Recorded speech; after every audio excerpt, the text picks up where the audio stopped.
ರಾಜ್ಯ ಕಾಂಗ್ರೆಸ್ನಲ್ಲಿ ಸೆಪ್ಟೆಂಬರ್ ಕ್ರಾಂತಿ ಸಂಚಲನ ಮೂಡಿಸ್ತಾ ಇದೆ. ಮತ್ತೊಂದು ಕಡೆ ಕಾಂಗ್ರೆಸ್ ಶಾಸಕರ ಅಸಮಾಧಾನದ ಹೊಗೆ ದಿನದಿಂದ ದಿನಕ್ಕೆ ಜಾಸ್ತಿ ಆಗ್ತಾ ಇದೆ. ಶಾಸಕರ ಸಮರದಿಂದ ರಾಜ್ಯ ಸರ್ಕಾರಕ್ಕೆ ಒಂದಷ್ಟು ಮುಜುಗರ ಆಗ್ತಾ ಇದೆ. ಬಂಡಾಯ ಶಮನಕ್ಕೆ ಕಾಂಗ್ರೆಸ್ನ ಹೈಕಮಾಂಡ್ ಎಂಟ್ರಿ ಕೊಟ್ಟಿದೆ. ಯಾಕಂತಂದ್ರೆ ನಾಳೆ ಕಾಂಗ್ರೆಸ್ನ ರಾಜ್ಯ ಉಸ್ತುವಾರಿ ರಣದೀಪ್ ಸಿಂಗ್ ಸುರ್ಜೇವಾಲಾ ಅವರು ಬೆಂಗಳೂರಿಗೆ ಬರ್ತಾ ಇದ್ದಾರೆ. ರಾಜ್ಯಕ್ಕೆ ಎಂಟ್ರಿ ಕೊಡ್ತಾರೆ. ನಾಳೆ ಶಾಸಕರೊಂದಿಗೆ ಸುರ್ಜೇವಾಲಾ ಬ್ಯಾಕ್ ಟು ಬ್ಯಾಕ್ ಸಭೆಯನ್ನು ನಡೆಸ್ತಾರೆ. ಹಿರಿಯ ಶಾಸಕರು ರೆಬಲ್ ಶಾಸಕರ ಜೊತೆ 1-to-1 ಚರ್ಚೆ ಮಾಡ್ತಾರೆ.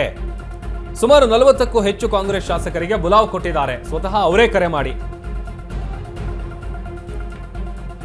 ಒಂದ್ ಕಡೆ ಕೆ.ಎನ್. ರಾಜಣ್ಣ ಅವರ ಸೆಪ್ಟೆಂಬರ್ ಕ್ರಾಂತಿ, ಏನ್ ಕ್ರಾಂತಿ ಆಗತ್ತೆ, ಏನ್ ಬದಲಾವಣೆ ಆಗತ್ತೆ, ಇದೆಲ್ಲ ಒಂದು ಕಡೆ ಇರುವಂಥ ಕ್ಯೂರಿಯಾಸಿಟಿ. ಆದರೆ ಮತ್ತೊಂದು ಕಡೆ ಈಗ ರಾಜ್ಯ ಕಾಂಗ್ರೆಸ್ ಉಸ್ತುವಾರಿ ಸುರ್ಜೇವಾಲಾ ಅವರು ಬರ್ತಾ ಇದ್ದಾರೆ ರಾಜ್ಯಕ್ಕೆ ನಾಳೆ. ಸೊ ನಾಳೆ 1-to-1 ಚರ್ಚೆ ನಡೆಸ್ತಾರೆ. ಯಾರ್ಯಾರು ರೆಬಲ್ ಶಾಸಕರಿದ್ದಾರೆ, ಆಮೇಲೆ ಹಿರಿಯ ಶಾಸಕರು ಏನಿದ್ದಾರೆ, ತಮಗೆ ಆಗ್ತಾ ಇರುವಂಥ ಒಂದಷ್ಟು ಆಗದೇ ಇರುವಂಥ ವಿಚಾರಗಳನ್ನು, ಸರ್ಕಾರದ ವಿರುದ್ಧ ಏನು ಅಸಮಾಧಾನ ಹೊರ ಹಾಕ್ತಾ ಇದ್ದಾರೆ, ಅದನ್ನು ಶಮನ ಮಾಡೋದಕ್ಕೆ ಹೈಕಮಾಂಡ್ ಲೆವೆಲಲ್ಲಿ ಈಗ ದೊಡ್ಡ ಮಟ್ಟದ ಟಾಸ್ಕನ್ನು ಕೂಡ ಕೊಡಲಾಗಿದೆ.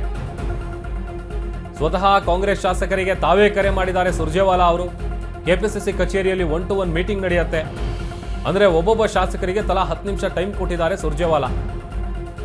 ಸೊ 10 ನಿಮಿಷದಲ್ಲಿ ಅವರ ಅಸಮಾಧಾನ ಏನು ತೊಂದರೆ ಆಗ್ತಾ ಇದೆ, ಇದೆಲ್ಲ ಕೂಡ ಮಾಹಿತಿಯನ್ನು ಪಡ್ಕೊಳ್ಳುವಂಥ ಕೆಲಸವನ್ನು ಸುರ್ಜೇವಾಲಾ ಅವರು ಮಾಡ್ತಾರೆ. ಆಮೇಲೆ ಅದನ್ನು ಹೇಗೆ ಶಮನ ಮಾಡಬೇಕು, ಪರಿಸ್ಥಿತಿ ಹೇಗೆ ತಿಳಿಗೊಳಿಸಬೇಕು ಅಂತ ಸಚಿವರ ಕೈಗೆ ಸಿಗಲ್ಲ ಅನ್ನುವಂಥ ಆರೋಪವನ್ನು ಸ್ವತಃ ಸ್ವಪಕ್ಷದವರು ಮಾಡಿದ್ದಾರೆ.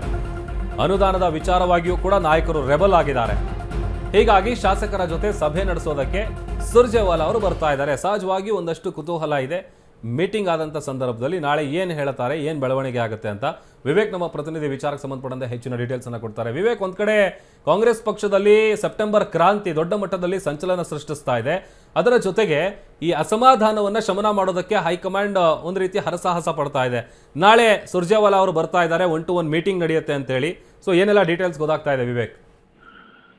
ಎಸ್ ಪ್ರಭು, ಈಗಾಗಲೇ ಕಾಂಗ್ರೆಸ್ನಲ್ಲೂ ಅಷ್ಟೇ ಒಂದ್ ರೀತಿಯಾಗಿ ಅಸಮಾಧಾನ ಮುಗಿಲು ಮುಟ್ಟಿದೆ ಅಂತಾನೆ ಹೇಳ್ಬೋದು. ಕಳೆದ ಕೆಲ ದಿನಗಳ ಹಿಂದೆ ಅಷ್ಟೇ BR ಪಾಟೀಲ್ ಆಗೋದು, ಬೇಲೂರು ಗೋಪಾಲ್ ಕೃಷ್ಣ ಆಗ್ಬೋದು, ಇವರೆಲ್ಲರೂ ಕೂಡ ಕಾಂಗ್ರೆಸ್ನ ಹಿರಿಯ ಶಾಸಕರಾದಂತವ್ರೆ ಕಾಂಗ್ರೆಸ್ ಸಚಿವರ ಮೇಲೆ ಆರೋಪವನ್ನ ಮಾಡ್ತಾರೆ. ಇದು ಕೂಡ ಹೈಕಮಾಂಡ್ ಗಮನಕ್ಕೆ ಕೂಡ ತಲುಪಿತ್ತು. ತದನಂತರ ಹೈಕಮಾಂಡ್ಗೂ ಕೂಡ ಭೇಟಿ ಮಾಡಿದ್ರು.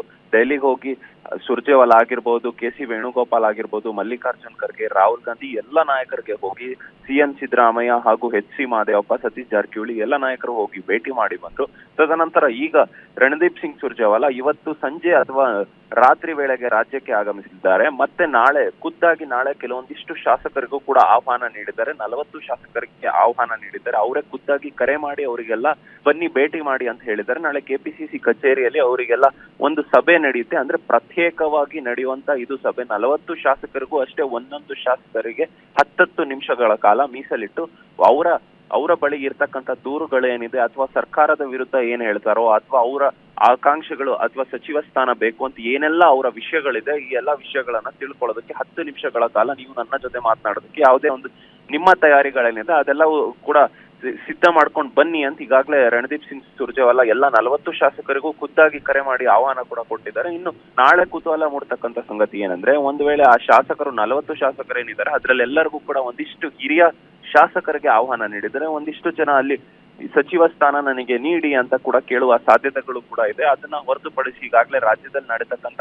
ಬೆಳವಣಿಗೆಗಳು ಮತ್ತು ಪವರ್ ಶೇರಿಂಗ್ ವಿಚಾರದಲ್ಲಾಗಿರ್ಬೋದು ಮತ್ತು CM ಆಯ್ಕೆ ಬದಲಾವಣೆ ಆಗಿರ್ಬೋದು, ಈ ಹಲವು ವಿಚಾರಗಳ ಬಗ್ಗೆ ನಾಳೆ ಚರ್ಚೆ ಆಗುವ ಸಾಧ್ಯತೆಗಳಿದೆ. ಮತ್ತೆ ಈ ಎಲ್ಲಾ ರಿಪೋರ್ಟ್ ಗಳನ್ನ ತೆಗೆದುಕೊಂಡು ಹೋಗಿ ರಣದೀಪ್ ಸಿಂಗ್ ಸುರ್ಜೇವಾಲಾ, ರಾಹುಲ್ ಗಾಂಧಿ ಹಾಗೂ AICC ಅಧ್ಯಕ್ಷರಾದಂತಹ ಮಲ್ಲಿಕಾರ್ಜುನ್ ಖರ್ಗೆ ಅವರ ಜೊತೆ ಚರ್ಚೆ ಮಾಡ್ತಾರೆ. ಇದರ ನಂತರ ಈಗಾಗಲೇ ರಾಜಣ್ಣ ಅವರು ಹೇಳಿಕೆಯನ್ನ ನೀಡಿದ್ರು ಸೆಪ್ಟೆಂಬರ್ ಕ್ರಾಂತಿ ಅಂತ. ಈ ವಿಚಾರದ ಬಗ್ಗೆ ಕೂಡ ನಿರ್ಧಾರ ತೆಗೆದುಕೊಳ್ಳುವ ಸಾಧ್ಯತೆಗಳಿದೆ. ಮತ್ತೆ ಮುಂದೆ ಪವರ್ ಶೇರಿಂಗ್ ವಿಚಾರದಲ್ಲೂ ಕೂಡ ಅಷ್ಟೇ, ಮತ್ತೆ ಕ್ಯಾಬಿನೆಟ್ ರೀಶಫಲ್ ಅಂತ ಪದೇ ಪದೇ ಕೇಳಿ ಕೂಡ ಬರ್ತಾ ಇದ್ದು, ಈ ಎಲ್ಲಾ ವಿಚಾರಗಳ ಬಗ್ಗೆ ನಿರ್ಧಾರ ತೆಗೆದುಕೊಳ್ಳುವ ಸಾಧ್ಯತೆಗಳು ಇದೆ ಅಂತ ಉನ್ನತ ಮೂಲಗಳಿಂದ ಮಾಹಿತಿ ತಿಳಿದು ಬರ್ತಾ ಇದೆ ಪ್ರಭು. ಓಕೆ, ಥ್ಯಾಂಕ್ ಯು ವಿವೇಕ್ ನಿಮ್ಮೆಲ್ಲ ಡೀಟೇಲ್ಸ್ಗಾಗಿ.